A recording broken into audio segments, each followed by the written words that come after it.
All right, then. Ready to jump back into the Madeleine McCann case.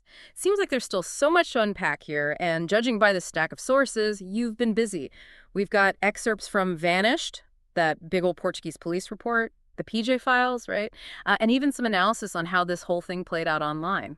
Wild. It's one of those cases, even after all these years, people are still debating, still coming up with theories. Really makes you think about how a tragedy like this can just grab the whole world's attention and never really let go. Absolutely. So just to get everyone on the same page, we're talking May 2007. The McCanns, a British family, are on holiday in Praia da Luz, Portugal. Their daughter Madeleine, almost 4 years old, vanishes from their holiday apartment. And the thing is, her parents are at a restaurant nearby with friends when this happens. What's always gotten to me about this case? Right from the start, it was just chaos, finger pointing everywhere. Vanished. Really dives into how the Portuguese police handled those first few hours and, well, let's just say it wasn't exactly what you'd expect when a child might have been abducted. Yeah. Vanished really highlights how frustrated the McCanns were with that. Like, nobody understood the urgency in those early hours. It's almost like the reality of the situation, how serious it was, didn't hit everyone right away. Exactly. And that delay, whether it was real or just how the McCanns perceived it, it became a huge sticking point as the investigation went on. You got to remember, this was a family on vacation, one of many at this resort, and the apartments were all clustered together in this block, G5. So of course there was going to be confusion. But when a kid's missing, every single minute matters. It's terrifying to think about. And then on top of everything else, you have the media swarming this quiet little town. Suddenly it's a global news story, every detail broadcasted everywhere. It must have been overwhelming. Oh, absolutely. The media's role in all of this, in shaping how everyone saw the case, it's massive. They were under so much pressure to get new information out there, and I think that meant jumping to conclusions sometimes before they had all the facts. Right, and while all of this is going on, the PJ files describe the investigators doing their thing. Searching, questioning people. They even had helicopters and ships out. It sounds like they were trying everything to find her. They were definitely trying to cover all their bases. But there's this one crucial detail that really messed things up from the get-go. The crime scene itself was contaminated. Remember, this was back in 2007, long before everyone was so aware of forensics. The McCann's apartment, it wasn't treated with the same care, the same strict rules you'd expect today in a possible abduction. Oh, right. The PJ files go into how many people had already been in and out of that apartment before they secured it. Friends, people who worked at the resort, even tourists who were just curious. No wonder the scene was compromised. Exactly. Think of it like a puzzle, where pieces are missing and the ones you do have are all mixed up. That's what those investigators were dealing with. A nightmare. And then, to add to all that, they bring in the cadaver dogs, and those dogs, according to both Vanish and the PJ files, reacted to something. Something they were trained to detect. Human remains. That detail has always stuck with me. And here's where it gets really weird. It wasn't just any random spot in the apartment. These dogs, they reacted to Madeleine's toys, her clothes. They're creepy enough, right? Yeah. But then, and this is the crazy part, they also reacted to the rental car the McCanns had used. A Renault Scenic, I think it was. Wait, the Renault, wasn't there something strange about that car and when they rented it? I vaguely remember that from back then. You remember right. The McCanns didn't actually rent that specific Renault until almost a month after Madeleine disappeared. So how could her scent be in a car they hadn't even rented yet? It's one of those details that just makes you wonder. It's like a mystery within a mystery. Sounds like something out of a detective novel. Totally. And this detail, this impossible detail, the media ate it up. It threw a real wrench in the investigation, showed how even what seems like simple evidence can get twisted, taken out of context. Right. So we've got a missing girl, a crime scene that's a mess, and now these cadaver dogs raising more questions than answers.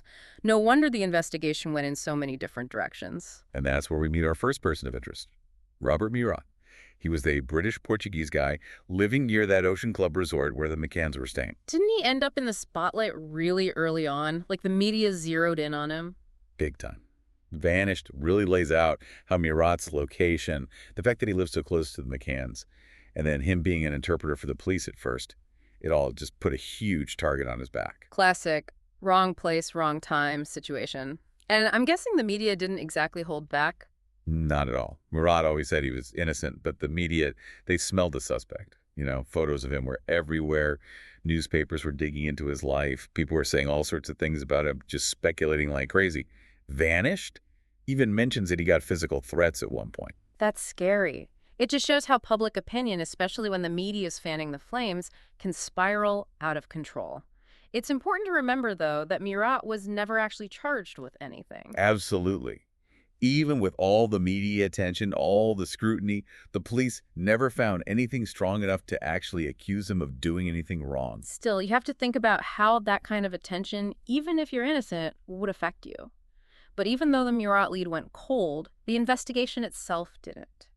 As the days went by, those theories about what happened to Madeleine, they just got wilder and, honestly, much more disturbing. It's easy to get stuck on the Murat part of it all, but we can't forget that the police were looking into other explanations for Madeleine disappearing too.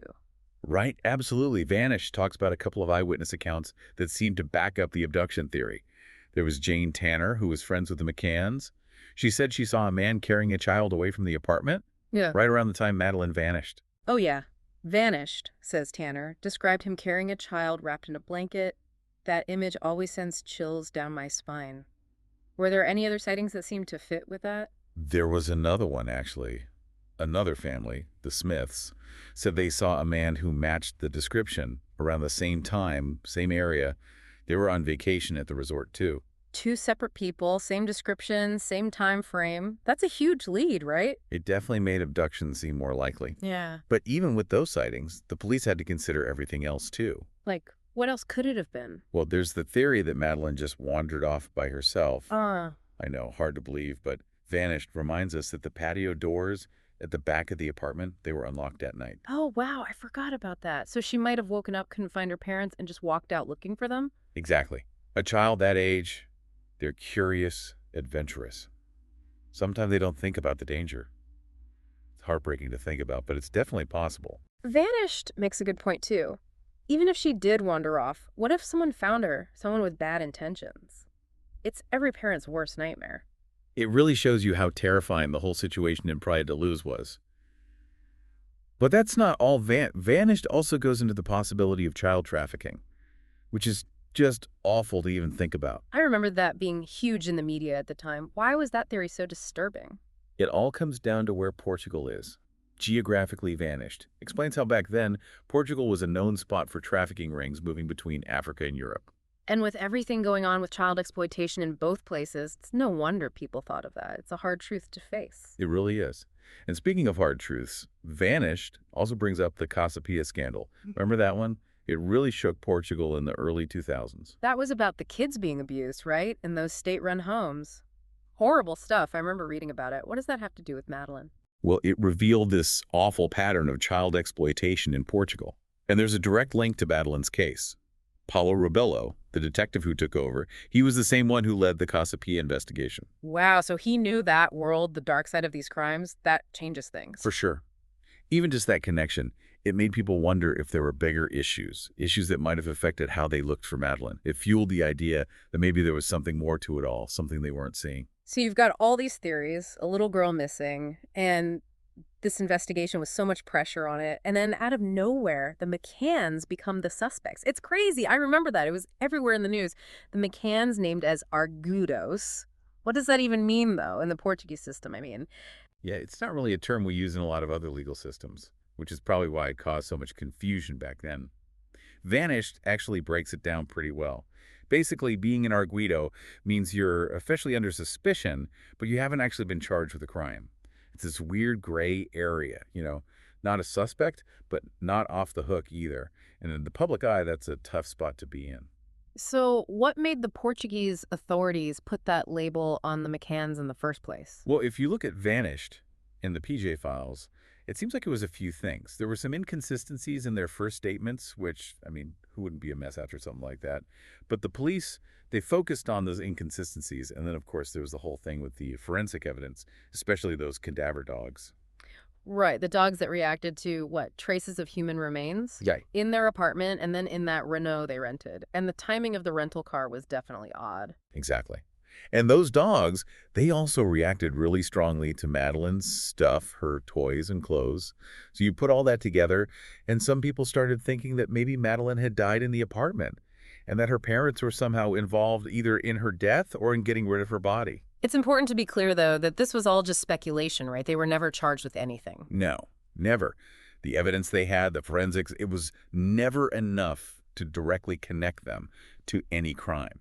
But of course, that didn't stop the media from running with it. And for the McCanns to be going through the worst possible thing, losing their daughter, and then on top of that to be treated like suspects, Vanished talks about how they fought to clear their names, hired their own investigators, started the Madeleine Fund to raise awareness. They were really fighting back in the media, too. They were determined to do everything they could to find Madeleine, to prove they had nothing to do with it. And eventually they did go back to the UK and kept fighting from there. But that suspicion, all the media attention, the investigations still going on, it's hard to escape that kind of shadow. It really shows how damaging accusations can be, even without any real proof. But this case, it wasn't just in courtrooms and newspapers, was it? It took on a whole life of its own online. And that brings us to the paper you mentioned, Online Trolling, the Case of Madeleine McCann. It's about this dark side of the internet that grew around this tragedy. And honestly, I think a lot of people who were following the case back then might not even realize how bad it got. It's a really unsettling aspect of the whole thing. The paper talks about how when Madeleine disappeared, it was like it unleashed this wave of online cruelty.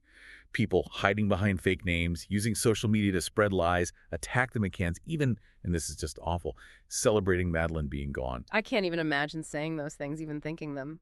But the McCanns, they weren't the only targets, were they? No, not at all. The paper talks about how journalists, people in law enforcement, anyone who said something the trolls didn't like, they got slammed online too. It really shows you the dark side of the internet, how being anonymous can make people act in terrible ways. What makes people behave like that, you know?